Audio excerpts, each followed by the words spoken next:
Hello friends, welcome to my channel. This is Vishal Kumar Kumawat and welcome to VK square. So आज video होने वाली current affairs का second number class. और इससे पहले क्लास में हमने 10 क्वेश्चन कंप्लीट कर लिए थे और आज की क्लास में भी हम 10 क्वेश्चन कंप्लीट करेंगे।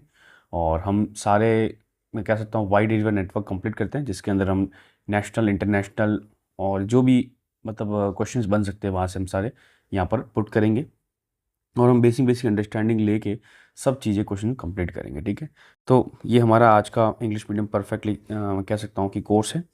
ठीक है, इसमें बस आपसे ये कहना चाहता हूँ पहले, सबसे पहले, कि अगर आपको मेरा कंटेंट अच्छा लगता है, समझ में आता है, तो please like, share and subscribe. ठीक है, और टेलीग्राम ग्रुप चैनल है मेरा, जिसका लिंक मैंने डिस्क्रिप्शन में दे दिया है। और अगर लिंक नहीं चाहिए तो आप जाके टेलीग्राम पर सर्च कर लो वीके स्क्वायर RJ। वहाँ पर क्या है कि इसकी PDF भी वहाँ पर अवेलेबल जाएगी आपको।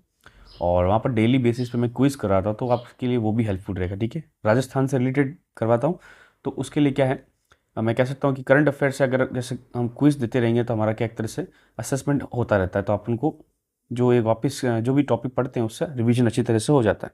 ठीक है, तो और कांटेक्ट करना तो नीचे ईमेल आईडी मेरी लिखी हुई है। ठीक है, बाकी ये जो मैं करंट अफेयर कराते हूँ कौन कौन से एग्जाम के लिए हेल्पफुल है, तो राजस्थान की जो भी एग्जाम है जहाँ पर करंट अफेयर पूछे जाते हैं उन सब के लिए इंपॉर्टेंट है।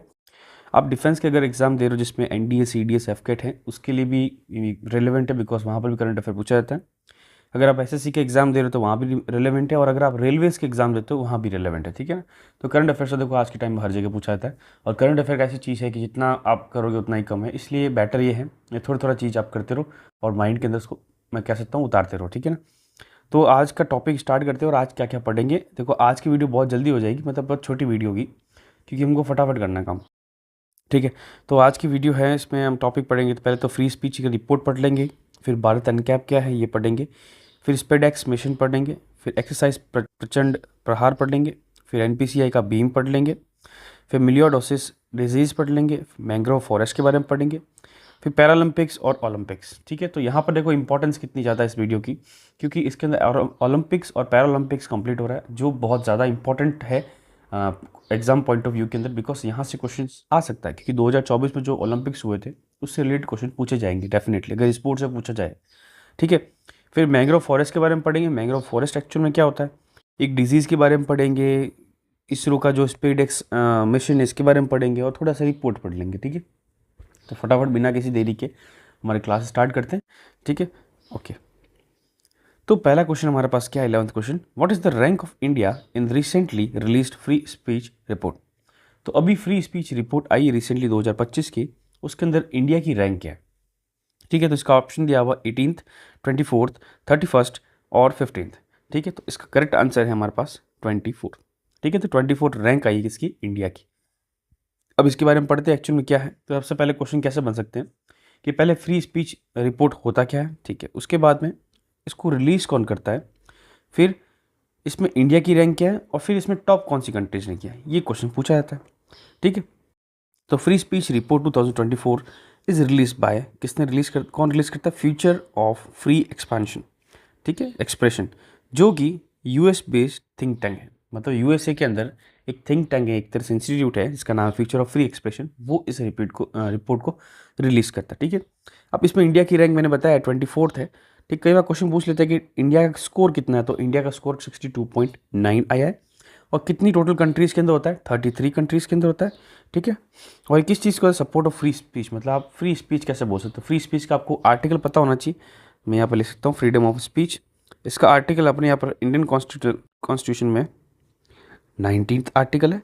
19th आर्टिकल के बेस में अपने क्या लिखा हुआ है, फ्रीडम अपने लिखा हुआ हर चीज़ का, इंडिया में घूमने का, फ्री स्पीच करने का, रिसाइड करने का, और मैं कह सकता हूँ पीसफुल प्रोटेस्ट या पीसफुल गैदरिंग करना, यूनियन बनाने का, ये सारा हमारा जो आर्टिकल 19 के अंदर लिखा हुआ है। तो फ्रीडम ऑफ स्पीच के बारे में ये लिखा हुआ है। अब इसके अंदर डोमिनेट किसने किया, तो Scandinavian dominated the top rating. Scandinavian, जब हम यूरोप का मैप देखते हैं तो हमको जैसे मान लेते हैं यहाँ यूरोप का मैप है, यूरोप के मैप के ऊपर जस्ट नॉर्थ में ऐसे यहाँ पर बना हुआ है, ठीक है, जिसके बीच में एक छोटा सी बना हुआ है, और इस तरफ से रशिया स्टार्ट हुआ और इस तरफ से हमारा एशिया स्टार्ट हो रहा है। ठीक है, यहाँ पर UK। तो ये जो ऊपर वाली जो है ना ये जगह, इस जगह को क्या बोलते हैं, स्कैंडिनेवियन बनते हैं, क्या बोलते हैं, स्कैंडिनेवियन। इसके जस्ट पास में यहाँ पर है, तो यहाँ पर लिथुआनिया वो सब है हमारा रशिया के पास वाली, बेलारूस वो नहीं, हम इस साइड वाली बोल रहे, कौन सी, वेस्टर्न वाली, वहाँ पर ऊपर के अंदर। तो यहाँ पर इसको क्या बोलते हैं, स्कैंडिनेवियन कंट्रीज बोलते हैं, जिसके अंदर नॉर्वे, डेनमार्क, फिनलैंड, आइसलैंड, ये सारी कंट्रीज़ वहाँ पर आती है। ठीक है। तो टॉप किसने किया है कि स्कैंडिनेवियन कंट्रीज ने किया है। तो फर्स्ट नंबर रैंक नॉर्वे की है, सेकंड नंबर डेनमार्क की है, जिनके स्कोर क्या 87.9% एंड दिस इज लाइक 87.0%। ठीक है। तो फर्स्ट नंबर रैंक किसकी है, नॉर्वे की, सेकंड नंबर डेनमार्क की। What is the rank of India, 24th। और मार्क्स कितने हैं, ये कौन रिलीज करता है, फ्यूचर ऑफ फ्री एक्सप्रेशन, और कौन सी जगह से रिलीज करता है, यूएसए से रिलीज करता है। ठीक है। तो सिंपल कॉन्सेप्ट है, freedom of speech complete. Next question बात करते हैं 12th number. What is the full form of B N cap which was recently unveiled by union minister of road and transport and highways. ठीक है। तो B N cap के full form क्या है, जो अभी union minister of road transport and highways ने release किया। तो देखो कॉमन सेंस है, आज के टाइम पे आपने काफ़ी सारे न्यूज़ देखते हैं और उस न्यूज़ में हमको पता चलता है कोई भी गाड़ी आती है, कोई भी कार आती है आज के टाइम में रिसेंटली, तो हम क्या बोलते हैं उसकी सेफ्टी क्या है, मतलब क्या सेफ्टी है। तो सेफ्टी को हम किस बेसिस पे हम अंडरस्टैंड करते हैं, किस बेसिस पे हम उसको मेजर करते हैं। तो जैसे ग्लोबल होता था तो ग्लोबल में एन कैप बोलते थे, क्या बोलते थे, ग्लोबल एन कैप। तो वो चीज़ को हम देख के बोलते थे कि ये गाड़ी सेफ़ है या नहीं सेफ़। अब आज ये चीज़ होके तो इंडिया में भी क्या किया, भारत का भी लोकल एन कैप मतलब भारत एन कैप भी रिलीज़ कराया गया, किसके द्वारा, minister of road and transport जो कि नितिन गडकरी जी है। ठीक है। तो हमको ये पता करना है, इस क्वेश्चन में ये लिखा हुआ है what is the full form of B N CAP. Option दिया हुआ Bharat new car assessment programme, Bharat national car authority programme, Bharat national car assessment programme और Bharat new car authority programme. तो इसका आंसर हो जाएगा हमारे पास ए। अब थोड़ा सा दिमाग लगाओ, मैंने आपको समझा दिया कि भारत एन कैप क्या होता है। जो भी नई गाड़ियाँ आती है इनके बारे में सेफ्टी फीचर्स कैसे हैं इसके पता करने के लिए हम क्या करते हैं, ये एन कैप का करते थे ग्लोबल। तो आप इससे कॉमन सेंस कर सकते हो कि बी का मतलब तो भारत होगा और एन कैप न्यू का मतलब नई कार, और कार एंड असेसमेंट प्रोग्राम मतलब उसको असेस करना कि क्या सेफ्टी है, मतलब आगे जो ड्राइवर बैठे उनको क्या सेफ्टी है, को ड्राइवर उसको क्या सेफ्टी है, ऐसी चीज़ है। ठीक है ना। तो इसके बारे में थोड़ा सा डिटेल में पढ़ते हैं क्या चीज़ एक्चुअल में। देखो ऑन अगस्त 2023, मैंने जो 2023 की न्यूज़ नहीं है एक्चुअल में, ये एक्चुअल में न्यूज़ अभी लेटेस्ट है बिकॉज इसमें कुछ संशोधन करके कुछ सारे जो इंडिया की जो नई नई कार्स आ रही है अब इसके अंदर स्टार्ट होना चालू हो गई, मतलब इसके अंदर भारत एन कैप की भी रेटिंग मिलने लग गई है। ठीक है।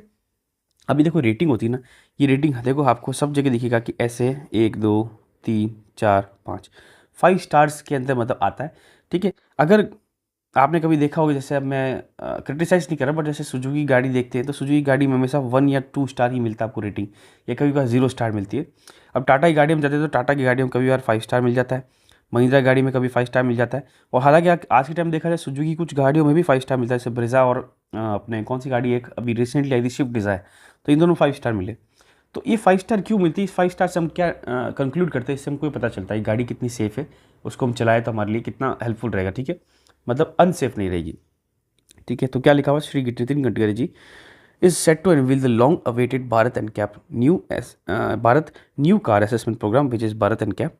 It is a benchmark programme through which the cars will be seen assessed for safety purpose and all cars will be given rating from safety from 0 to 5 stars similar to NCAP which is international level which is also called as global NCAP। ठीक है। तो global NCAP से just similar हमने भारत का भी NCAP बनाया है। तो बेसिक अंडरस्टैंडिंग आपको समझ में आ जाएगी भारत NCAP क्या होता है, क्या रेटिंग्स होती है, इसकी फुल फॉर्म क्या है। तो यहाँ क्वेश्चन अगर आ जाए तो आप इसका आंसर आराम से कर सकोगे। नेक्स्ट क्वेश्चन बात करते हैं। Under the SpaceX mission which 2 satellites recently completed their second successful docking.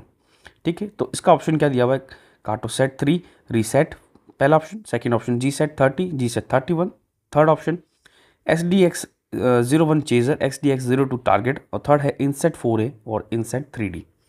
अब देखो ये क्वेश्चन है एक्चुअल में हमारा साइंस एंड टेक्नोलॉजी से क्वेश्चन है। इसमें क्वेश्चन पूछा गया है कि स्पेसएक्स जो मिशन है उसके अंदर रिसेंटली 2 सैटेलाइट को डॉक कर दिया गया है सक्सेसफुली। तो 2 सैटेलाइट कौन सी, तो इसका आंसर क्या हो जाएगा, सी।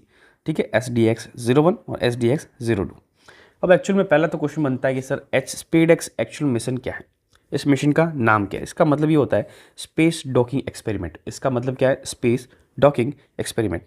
अब मन में क्वेश्चन आएगा सर ये स्पेस डॉकिंग एक्सपेरिमेंट क्या होता है। देखो आपने, जैसे मैं ऐसा नहीं कह रहा, बट जैसे एक मूवी थी क्रिस्टोफर नोलन की मूवी थी इंटरस्टेलर, उसके अंदर क्या था, उसके अंदर भी ऐसा था कि ऊपर जब स्पेस में कोई दूसरा, मैं कह सकता हूँ कि सैटेलाइट चल रहा है और हम यहाँ से नीचे से कोई सैटेलाइट भेजे और हमने स्पेस के अंदर उसको जब अटैच कराया तो उसको क्या बोलते हैं, डॉकिंग बोलते हैं। क्या बोलते हैं, डॉकिंग। मान लेते हैं जैसे कोई यहाँ पर स्पेस के अंदर एक सैटेलाइट चल रहा है, ठीक है, ये सैटेलाइट चल रहा है। अब यहाँ पर नीचे से हम एक और आएंगे तो एक और सैटेलाइट को यहाँ से आके जब अटैच कराएंगे ये जो अटैचमेंट है इसको हम क्या बोलते हैं, डॉकिंग बोलते हैं। क्या बोलते हैं, डॉकिंग। मतलब सैटेलाइट 1 को सैटेलाइट 2 से अटैच करना, इसको क्या बोलते हैं, डॉकिंग बोलते हैं। तो इंडिया के अंदर, इसरो के अंदर भी ये टेक्नोलॉजी डेवलप कर रहे हैं। क्यों डेवलप कर रहे हैं, बिकॉज इंडिया का जो मिशन अभी होने वाला है जिसका नाम है मिशन गगनयान। गगनयान, ये मिशन की वजह से हम ये चीज़ कर रहे हैं। इस मिशन के अंदर क्या है कि जैसे आपको पता है, इंडिया इंटरनेशनली स्पेस स्टेशन हम जानते हैं आईएसएस, जो कि 2-3 कंट्रीज से मिलके, या बेसिकली जो यूएसए का मैं कह सकता हूँ कि ओन्ड है, जो पूरी दुनिया में जो चक्कर काटता है, वो real time location, real time जो चीज़ें होती है ना स्पेस के अंदर, वो उसकी डिटेल कंप्लीट करता है, देता है। तो वो चीज़ उन्होंने टेक्नोलॉजी डेवलप करी हुई है। तो इंडिया क्या कर रहा है, उस टाइप जैसा हमारा इंडिया का खुद का पर्सनल इंडिजीनियस मिशन गगनयान बनाएंगे। उस मिशन या गगनयान तभी पॉसिबल होगा जब यहाँ से इंडिया डॉकिंग सिस्टम या डॉकिंग की टेक्नोलॉजी सीखेगा। तो इस चीज़ को करने के लिए जो मतलब कह सकता हूँ एक्सपेरिमेंट निकला है, इसका नाम क्या है, स्पेस डॉकिंग एक्सपेरिमेंट। ठीक है। Now recently ISRO successfully completed the second docking operation between two satellite SDX-01 and SDX-02 under the SpaceX. ठीक है। अब इसके अंदर क्या किया, यहाँ पर 2 सैटेलाइट हैं, दोनों को यहाँ पर हमने स्पेस में अटैच कराया, डॉक कराया। मतलब अटैच कराना, वहाँ पर डॉक का डॉकिंग मतलब समझो कि आप अटैच करा रहे हो। ठीक है। This mission is significant for future application such as satellite servicing, refuelling, modular space station and human space missions. तो इसके क्या क्या फ़ायदा है कि सैटेलाइट स्पेस सर्विसिंग का रिफ्यूलिंग करेंगे, मतलब जैसे कि वहाँ पर जो भी खराब होगी तो उसको वापस सही कर सकेंगे। मॉडल स्पेस स्टेशन बना पाएंगे। मॉडल मतलब बताया कि एक के साथ जुड़ के बड़ा सा स्पेस स्टेशन बन सकता है, जो कि मिशन गगनयान है। तो यहाँ पर हमने बेसिक अंडरस्टैंडिंग समझी कि हमने यहाँ पर मिशन गगनयान समझ लिया। हालांकि इसकी डेटेड जो बताई हुई है मिशन गगनयान की 32 में बताई हुई है, 2032 के अंदर। डॉकिंग समझ लिया, और हमने क्या क्या इसरो के बारे में बेसिक अंडरस्टैंडिंग समझ ली। नेक्स्ट क्वेश्चन बात करते हैं, क्वेश्चन नंबर 14। तो where did the recent conducted tri service integrated multi domain warfare exercise Prachand Prahar happened. तो प्रचंड प्रहार कहाँ पर अभी रिसेंटली कंडक्ट करी गई है। ठीक है। नो, पहला ऑप्शन है सिक्किम, सेकंड राजस्थान, थर्ड है अरुणाचल प्रदेश, फोर्थ है कर्नाटका। ठीक है। तो इसका आंसर है हमारे पास सी। नाउ इसका मतलब क्या है ट्राई सर्विस का, तो ट्राई सर्विस का मतलब ये होता है कि तीनों सर्विस एक साथ, मतलब आर्मी, एयरफोर्स और नेवी।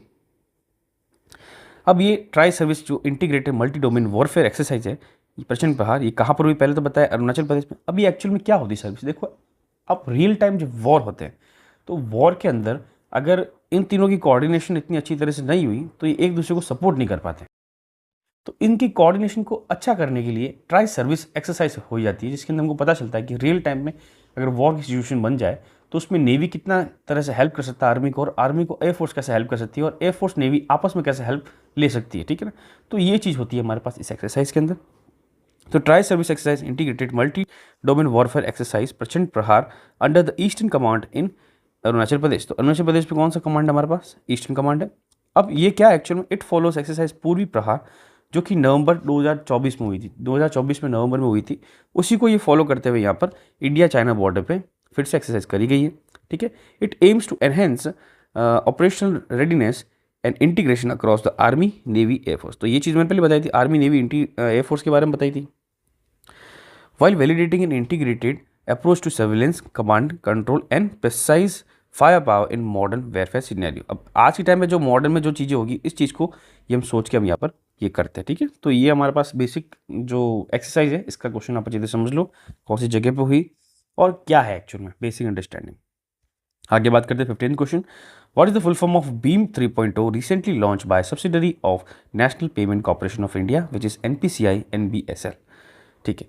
अब ये क्वेश्चन पूछा गया है कि इसके अंदर भीम जो चीज़ है इसकी फुल फॉर्म क्या है। देखो भीम एक्चुअल में आपको पता होना चाहिए भीम का मतलब, क्योंकि आज हम डेली लाइफ के अंदर इस चीज़ को यूज़ कर रहे हैं। अगर हमको इसकी फुल फॉर्म नहीं पता है तो हम इसका आंसर मैं कह सकता हूँ कि बहुत पीछे रहेगा, क्योंकि इसका हमको फुल फॉर्म पता होनी चाहिए। ऑप्शन क्या दिया हुआ, Bharat high interest for money, Bharat interference for money, Bharat internet for management, Bharat international framework for monetization. तो इसका आंसर क्या है हमारे पास, B is the correct answer. अब यहाँ पर इसका मतलब क्या है, भीम का मतलब को पता है, जो हम पेमेंट करते हैं यूपीआई, भीम यूपीआई, भीम भारत भीम, ये सब भीम है ना, ये क्या यूपीआई एक्चुअल पेमेंट है। इसके थ्रू हम क्या करते हैं, डेली जो अपन ट्रांजेक्शन करते हैं वो चीज़ इसके अंडर आती है। ठीक है। भीम 3.0 is an upgraded version of भीम which is also called as Bharat interface for money and BHIM unified payment interface was launch in 2016। सबसे पहले कब लॉन्च हुआ था? 2016 के अंदर लॉन्च हुआ था। उसके बाद में आज के टाइम में तो बहुत अलग ही चल गया, मतलब इंडिया के अंदर बहुत लेवल के अंदर ये फैल गया। मतलब ऑलमोस्ट हर फ़ोन के अंदर आज के टाइम पर आपको पेटीएम, फ़ोनपे, गूगल पे, अमेज़ॉन पे, फ्लिपकार्ट पे, और ये जो भी हमारे पास क्या बोलते हैं यूपीआई, जो हम ऑनलाइन ट्रांजैक्शन करते हैं, ये चीज़ हो गई है। ठीक है। And secure for cashless payment using UPI technology. UPI technology use करके कैशलेस हमने पेमेंट स्टार्ट कर दिया है। ठीक है। अब क्वेश्चन ये बन सकता है कि 3.0 के अंदर क्या क्वालिटी है सर, कि हमको पता है ये तो पहले से चल रहा है, अच्छा तरह चल रहा है, अब क्या चीज़ है?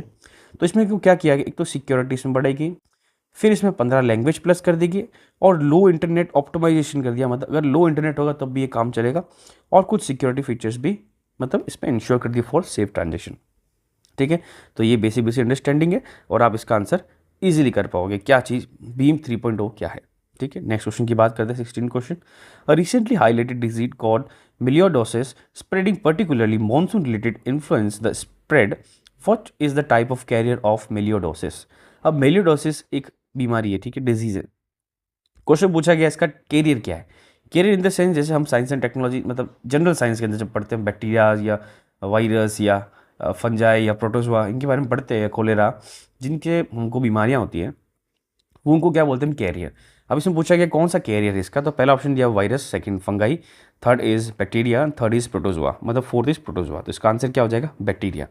तो एक तरह से बैक्टीरियल मतलब इन्फेक्शियस डिजीज है। ठीक है। तो इसका मतलब कि देखो melioidosis it is a bacterious infectious disease link to rainfall temperature humidity. ये लिंक्ड किससे? Rainfall, humidity, temperature. अब ये बीमारी आती कैसे अपने अंदर?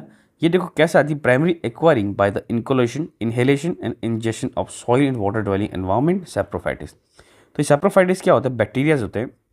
अब कैसे भी आ सकते हैं, हम सांस ले सांस से आ सकते हैं, हम खाना खाए खाने से आ सकते हैं। ठीक है, जो डाइजेशन होता है, और मतलब आसपास कोई भी चीज़ कंटामिनेट हो जाती है और हमको पता नहीं चलता, अपने शरीर के अंदर आ जाती है, या हमारे पास कोई घाव हो जाता है उसके अंदर वो घुस जाती है, तो वो बैक्टीरिया अंदर जाके क्या करता है? ये डिजीज़ क्रिएट कर देता है। ठीक है। अब ये देखो दिक्कत इसमें यहाँ पर इसलिए मैंने लिखा है क्योंकि ये साउथ ईस्टर्न जो मैं कह सकता हूँ एशियन कंट्रीज़ है, जिसके अंदर इंडिया भी इंक्लूड कर सकते हैं, यहाँ पर बांग्लादेश भी इंक्लूड कर सकते हैं। ठीक है, वहाँ पर ये ज़्यादा स्प्रेड हो रहा है। ठीक है।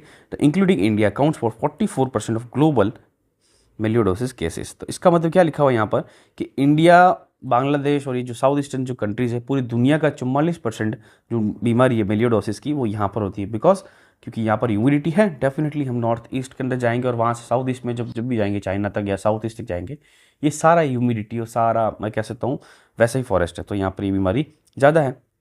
और इंडिया की बात करें तो इंडिया में कहाँ पर हॉटस्पॉट है, कौन सा स्टेट सबसे ज़्यादा है? तो यहाँ पर इंडिया के अंदर ओडिशा में सबसे ज़्यादा है। ठीक है, due to its extreme weather conditions और एग्रीकल्चर। तो सिंपल सा क्वेश्चन है, ये आपका कंप्लीट हो गया। नेक्स्ट बात करेंगे 17 क्वेश्चन।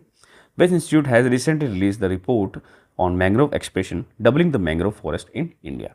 अब देखो मैंग्रोव फॉरेस्ट के बारे में क्वेश्चन पूछा गया है कि कौन सी अभी रिसेंटली एक रिपोर्ट रिलीज करी गई है मैंग्रोव एक्सपेंशन की, जिसमें बताया गया है कि मैंग्रोव की जो फॉरेस्ट है वो डबल हो गए हैं इंडिया के अंदर। ठीक है। तो इसका आंसर क्या क्या हो सकता है? इंडियन मैंग्रोव अथॉरिटी, वरप्पा मैंग यूनिवर्सिटी, वेरलंगाक यूनिवर्सिटी, और फोर्थ इज अन्ना यूनिवर्सिटी। अब देखो इसका ऑप्शन क्या है, आप सब आंसर करोगे ए आंसर, बट इसका ऑप्शन क्या है? D, because this report was released by Tamil Nadu. ठीक है। तो इसका आंसर क्या हो जाएगा? अन्ना यूनिवर्सिटी। अब देखो मैं आपको ये सब समझाने से पहले आपको बताता हूँ कि एक्चुअल में मैंग्रोव्स क्या होता है। जैसे मैंने आपको प्रीवियस वीडियो में बताया था रामसर साइड, वैसे मैं इसमें बताता हूँ आपको। देखो मैंग्रोव्स एक तरह से मैं कह सकता हूँ कि एक ट्रांजिशन फेज है, मतलब ट्रांजिशन एरिया। कैसे?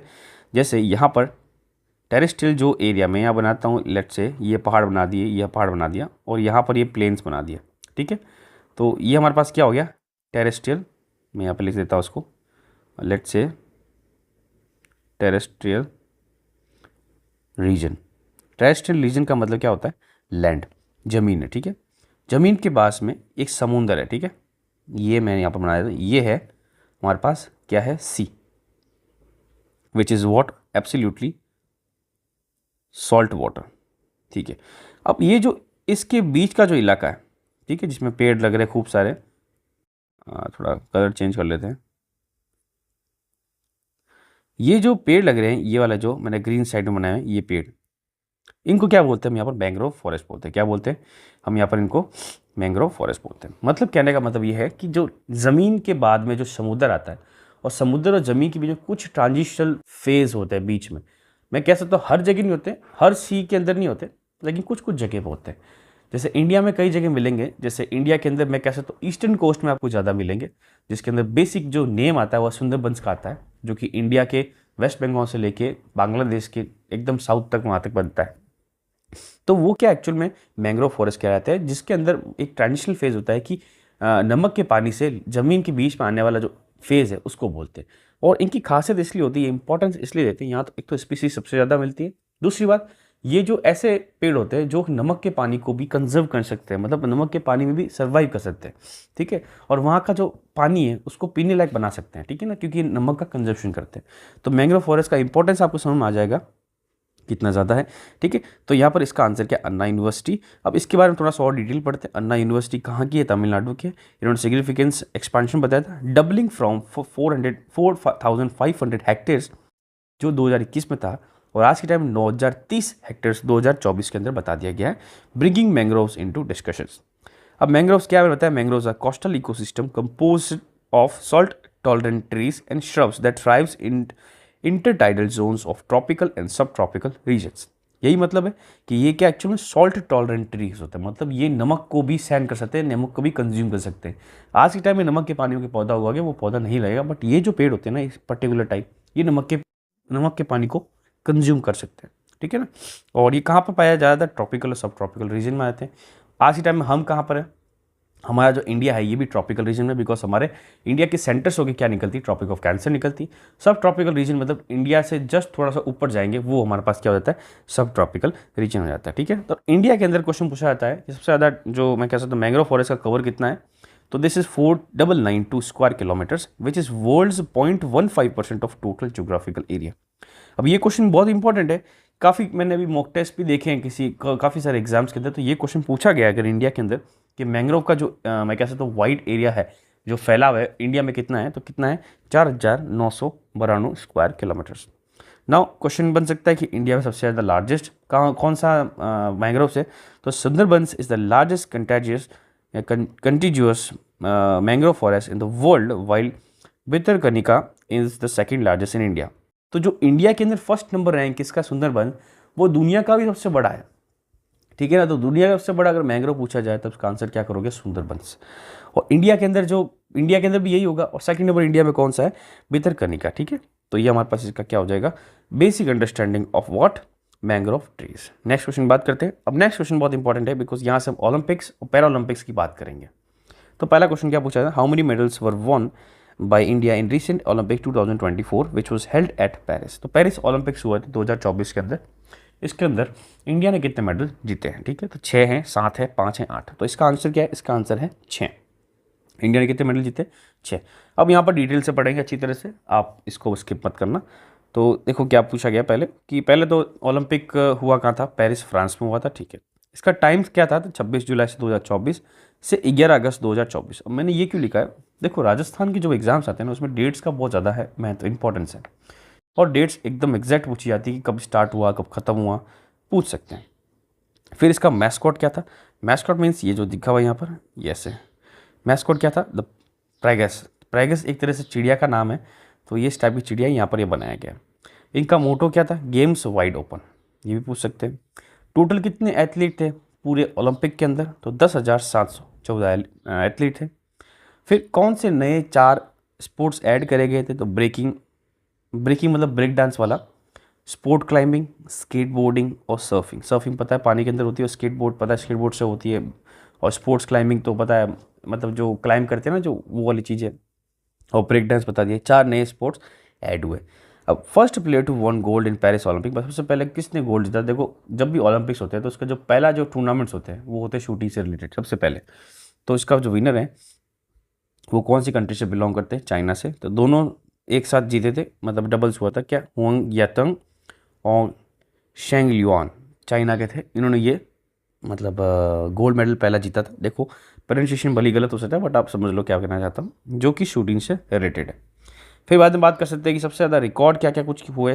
तो यूएसए ने एक रिकॉर्ड बनाया जिसने मेडल टैली के अंदर टॉप किया फॉर 19 टाइम्स, मतलब अब तक जितने ओलंपिक्स हो चुके हैं उसमें 19 times USA first number rank पे रहा है, ठीक है, अब मेडल टेबल देखते हैं यूएसए ने कितने मेडल जीते। तो देखो यूएसए ने 40 गोल्ड जीते और टोटल 126 मेडल जीते।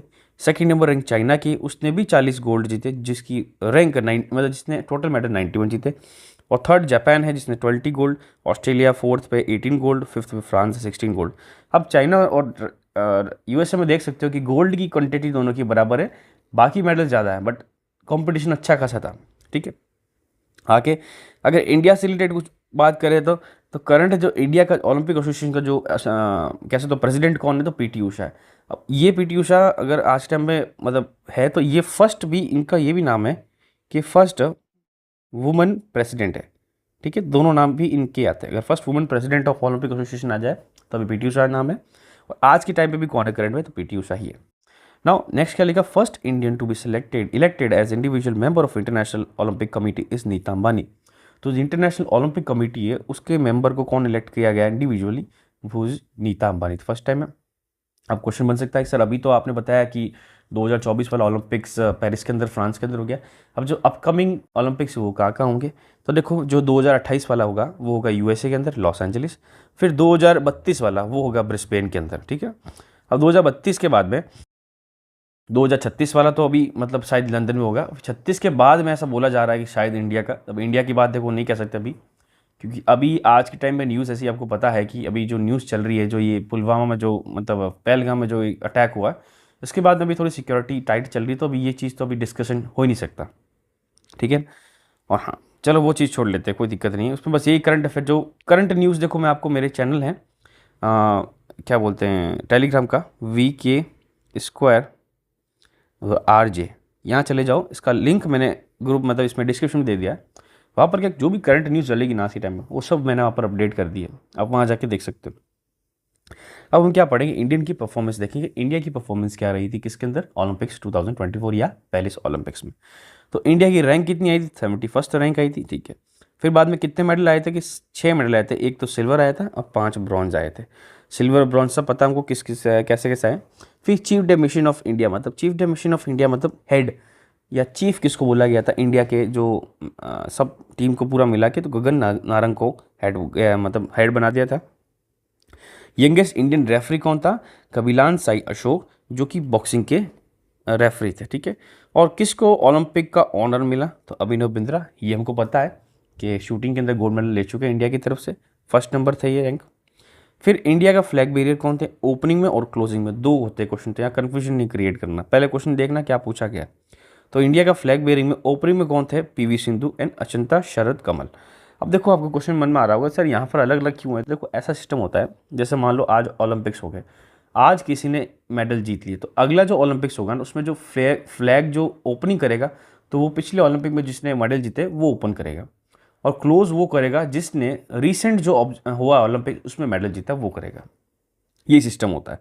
ठीक है, तो ओपनिंग के अंदर पीवी सिंधु जिन्होंने पिछली बार भी मेडल जीते थे, और अचिंता शारदा कमल जिन्होंने टेबल टेनिस में पिछली बार मेडल जीते थे। और आज के टाइम में क्लोजिंग के टाइम में मनु बाकर जिन्होंने ब्रॉन्ज मेडल जीता और जिन्होंने 2 मेडल जीते शूटर की शूटिंग के अंदर, वो आई इंडियन फ्लैग बेयरिंग में क्लोजिंग में, और साथ में PR श्रेजस जो हॉकी के अंदर जो गोल्ड मेडल, हमारा गोल्ड नहीं ब्रॉन्ज आया था। ठीक है, अब ओल्डेस्ट इंडियन प्लेयर कौन थे, रोहन बोपन्ना जो कि 44 ईयर्स के थे। यंगेस्ट इंडियन प्लेयर कौन थे, कि दिनिधि देसिंगू। ठीक है, ये 14 ईयर्स की थी। ठीक है, टोटल हमारे पास इंडिया के कितने एथलीट्स गए थे, तो 117 एथलीट गए थे। अब आगे बात करेंगे इंडियन मेडल्स की डिटेल के अंदर, तो देखो पहला जो नाम आता है हाईलाइटेड होता है मनु बाकर, जिन्होंने 2 ब्रॉन्ज मेडल जीते हैं। एक तो शूटिंग के अंदर आया, ठीक है, और एक आया हमारे पास मतलब दोनों शूटिंग में आए, बट शूटिंग के अंदर भी डिफरेंस है कि एक तो है 10 मीटर पिस्टल जो इंडिविजुअल है, और दूसरा 10 मिक्स्ड पिस्टल डबल। ठीक है, और इन्होंने किसको डिफीट किया, हराया, वियतनाम को हराया। अब देखो मनु बाकर ने 2 ब्रॉन्ज मेडल जीते, इन्हीं के साथ में जो डबल मिक्स था उसमें जो पार्टनर थे वो था सरबजोत सिंह, उन्होंने 1 ब्रॉन्ज मेडल जीता इन 10 मिक्स्ड एयर पिस्टल, इन्होंने साउथ कोरिया को हराया। स्वप्निल कुशल 3rd नंबर था जिन्होंने फिर से ब्रॉन्ज मेडल जीता, जो भी शूटिंग के अंदर थे, जो 50 मीटर राइफल 3 पोजीशन इवेंट था, जो कि महाराष्ट्र से बिलोंग करते हैं, उन्होंने जीता था। मनु बाकर तो हरियाणा से बिलोंग करती है। 4th नंबर क्वेश्चन है, 4th नंबर है Indian hockey team. Indian hockey team ने भी मेडल जीता है, ब्रॉन्ज मेडल जीता है। कैप्टन कौन था इंडिया हॉकी टीम का, हरमनप्रीत सिंह, जिन्होंने स्पेन को हराया और फर्स्ट ब्रॉन्ज जीता। और ये इंडिया का 13th मेडल है हॉकी के अंदर ओलंपिक्स के अंदर, अब तक का 13th मेडल है, तो ये भी इंपॉर्टेंट है।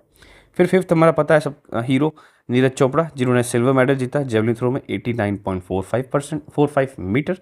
और फर्स्ट नंबर कौन आया था इसमें, पाकिस्तान के। ठीक है, तो ये तो सबको पता है और हाईलाइटेड हो गया था। सिक्स्थ है, लास्ट में नाम है अमन शेरावत, इन्होंने ब्रॉन्ज मेडल जीता है। और किस में जीता है, रेसलिंग में जीता है 57 कैटेगरी। तो ये 6 के 6 मैं कह सकता हूँ कि इंपॉर्टेंट हस्तियाँ, 6 के 6 सेलिब्रिटीज़ इन्होंने, और सही से स्पोर्ट्समैन जो लाजवाब इन्होंने आउटस्टैंडिंग परफॉर्मेंस दी और मेडल इन्होंने जीते। तो ये आपको एक एक चीज़ आपको यहाँ पर याद होनी चाहिए ओलंपिक्स में, क्योंकि देखो पैरा ओलंपिक्स जब पढ़ते हैं तो उसमें 60 मेडल है। आप 60 के 60 नाम याद नहीं कर सकते, ठीक है। तो ओलंपिक्स के आप याद कर सकते हो, तो ओलंपिक की याद कर लो, ठीक है। नेक्स्ट क्वेश्चन पूछते हैं, हमारे पास ओलंपिक्स कंप्लीट हो गया। अब 19 क्वेश्चन है पैरा ओलंपिक्स के बारे में। Who one the last medal in the para Olympic games held in Paris from India. मतलब इंडिया से बात कर रहा हूँ, इंडिया से लास्ट मेडल किसने जीता। तो ऑप्शन क्या, अवनी लखेरा, मोना अग्रवाल, प्रीतिपाल, नवदीप सिंह। ठीक है, तो इसका आंसर देखो नवदीप सिंह हो जाएगा डी, क्योंकि अवनी लखेरा ने सबसे पहला मेडल जीता था, वो भी गोल्ड मेडल जीता था। ठीक है, तो पैरा ओलंपिक्स के बारे में बात करते हैं कि कब से कब हुआ था। तो देखो दिस वाज समर एडिशन, जो कि 2024 पेरिस में हुआ था। और ये कब हुआ था, 28 अगस्त 2024 से 18 सितंबर 2024 तक। इसका मैस्कॉट भी सेम है, द पाइग्रेस। ठीक है, इसका जो मोटो है थोड़ा सा डिफरेंट है, उसमें गेम वाइड ओपन था, इसमें है स्पिरिट इन मोशन। कितने टोटल एथलीट आए थे वर्ल्ड से, तो 4400 आए थे। कितनी कंट्रीज थी, 170 कंट्रीज थी। इसमें भी नए स्पोर्ट्स ऐड हुए थे, कौन कौन से ऐड हुए थे, para cycling, para rowing and blind judo. इसमें टॉप किसने किया था, चाइना ने टॉप किया, उसमें यूएसए ने टॉप किया था, इसमें चाइना ने टॉप किया था for 6th consecutive para Olympics, winning 94 golds and 221 total medals. मतलब उसमें तो 19 टाइम्स यूएसए जीत चुका, लेकिन कॉन्जिक्यूटिव नहीं है। इसमें 6 टाइम कॉन्जिक्यूटिव पैरा ओलंपिक्स में टॉप किया। मतलब अब तक जीतते हुए ना ओलंपिक्स पैरा ओलंपिक्स, उसमें 6 बार कंटिन्यू चाइना जीता है, तो चाइना का भी रिकॉर्ड है। दिस इज ऑल्सो इंपॉर्टेंट, ठीक है। और सबसे ज़्यादा मेडल किसने जीते, वाई वाई जियांग, जो कि चाइना से बिलोंग करते हैं, 7 गोल्ड जीते उन्होंने स्विमिंग के अंदर। तो बहुत इंपॉर्टेंट है और यहाँ पर अच्छी तरह से याद होना चाहिए। मेडल टेबल की बात करें तो फर्स्ट नंबर रैंक चाइना की आई है, जिसने 94 गोल्ड जीते, 220 टोटल मेडल है। सेकंड नंबर ग्रेट ब्रिटेन, जिसने 49 गोल्ड मेडल जीते हैं, 124 टोटल मेडल्स। और यूएसए ने 105 टोटल मेडल बट 36 गोल्ड जीते हैं, ठीक है ना। तो ये हमारे पास ये ऑप्शन हो गया। नेक्स्ट इसके बारे में बात करते हैं, इंडिया की परफॉर्मेंस क्या रही। तो फ्लैग बेयर इसमें ओपनिंग में कौन थे, सुमित अंतिवाल, जो कि जेवलिन वाले पिछले साल के थे। भाग्यश्री यादव, जो कि शॉर्ट पुट की थी, पिछले साल की विनर रही थी। और जो क्लोजिंग में आया था, जो आज के टाइम में जो विनर है, जैसे प्रीतिपाल जो रनर, दूसरे थे हरविंदर सिंह, जो आर्चरी के अंदर थे। ठीक है, टोटल प्लेयर इंडिया से कितने गए थे, 84 गए थे, इसमें 52 मेन, 32 वुमेन पार्टिसिपेट किया था। कितने गेम्स में टोटल, 12 गेम्स के अंदर। तो चीफ डिमिशन सबसे बड़ा हेड किसको बनाया गया, सत्य प्रकाश सांगवन। और इंडिया का जो पहला मेडल कहाँ से आया था, किसने लिया था, तो अवनी लखेरा जी ने लिया था सबसे पहला मेडल, गोल्ड शूटिंग के अंदर। सबसे लास्ट मेडल कहाँ से आया था, नवदीप सिंह, गोल्ड जेवलिन, ठीक है, जेवलिन सॉरी। और इंडिया के टोटल मेडल कितने वन हुए थे, 60 मेडल्स, 16 तो गोल्ड मेडल, 21 सिल्वर और 23 ब्रॉन्ज। ठीक है, अब देखो यहाँ पर मैंने कह सकता हूँ कि 60 के 60 मेडल की लिस्ट नहीं डाली है, बिकॉज देखो 60 लोगों का नाम याद नहीं कर जाते। ठीक है, हालांकि मैं इसकी डिटेल आपको, क्या है, मेरे टेलीग्राम ग्रुप चैनल है ना, वहाँ पर मैं आपको दे दूंगा लिस्ट। बट मेरे हिसाब से देखो ऐसा है कि यहाँ पर इतना याद करने से कोई सेंस नहीं है, क्योंकि 60 लोगों का याद करना नॉट पॉसिबल। इसमें से आप इंपॉर्टेंट कर लो, जैसे ये सुमित अंतिल, भाग्यश्री, प्रीतिपाल, हरविंदर सिंह, ये अवनी लखेरा, नवदीप, ये जो मेन है ना, इनके बारे में पढ़ लो, जिनका नाम हाईलाइट होता है बस। बाकी सारे नहीं पढ़ते, कि सारे पढ़ने लगोगे तो इतना टाइम नहीं हो, इतना तो फिर करंट अफेयर करोगे तो लेवल ही खत्म है, बहुत लेवल है। लास्ट क्वेश्चन आज का क्या करेंगे हम, in recently Jnanpith award 2025 given to Vinod Kumar Shukla, what is the edition of this. मतलब ये रिसेंट में जो ज्ञानपीठ अवार्ड मिला था किसको, विनोद कुमार शुक्ला को, ये कौन से नंबर का एडिशन था। तो आंसर क्या हो सकता है, 57th, 58th, 59th और 60। तो इसका आंसर क्या है, सी, विच इज़ 59। ठीक है, अब ज्ञानपीठ अवार्ड क्या होता है, दिस इज बहुत highest award in literature. India के अंदर लिटरेचर के अंदर हाईएस्ट अवार्ड क्या होता है, ज्ञानपीठ अवार्ड होता है। इसका एडिशन क्या 59th है, और ये किसको दिया गया, विनोद कुमार शुक्ला फ्रॉम छत्तीसगढ़। और कौन सी लैंग्वेज में दिया गया, किस चीज़ के लिए, जिन्होंने जो साहित्य जो निकाला था, जो भी इन्होंने नोवेल बनाई थी, वो कौन सी लैंग्वेज बनाई थी, हिंदी। तो हिंदी के लिए इनको क्या मिला, ज्ञानपीठ अवार्ड मिला, और ज्ञानपीठ अवार्ड हिंदी के लिए ही मिलता है। ठीक है, तो यहाँ पर हमारा क्लास कंप्लीट हो गया। अब आपसे बस एक ही चीज़ रिक्वेस्ट है कि अगर आपको मेरा कंटेंट अच्छा लगता है तो please like, share and subscribe. ठीक है, और टेलीग्राम ग्रुप पे आइए। और अगर यहाँ तक देख रहे हो तो it is very good that you are serious aspirant. और यही चीज़ है कि कंटिन्यू रहिए वीडियोस के अंदर, और मैं भी कंटिन्यू रहने की कोशिश करूँगा प्रॉपर, क्योंकि करंट अफेयर का ऐसा चीज़ है कि ये तो हर 2-3 दिन में एक बार वीडियो निकलेगी तो कोई दिक्कत नहीं है, क्योंकि करंट अफेयर्स में कैसा था, भर भर के पड़े खूब सारे करंट अफेयर्स हैं। ठीक है, तो आज भी हमने काफ़ी अच्छा खासा wide of area of network, हम मतलब वाइड एरिया हमने यहाँ पर करंट अफेयर्स का कंप्लीट कर लिया। ठीक है, तो नेक्स्ट वीडियो में मिलेंगे। Thank you.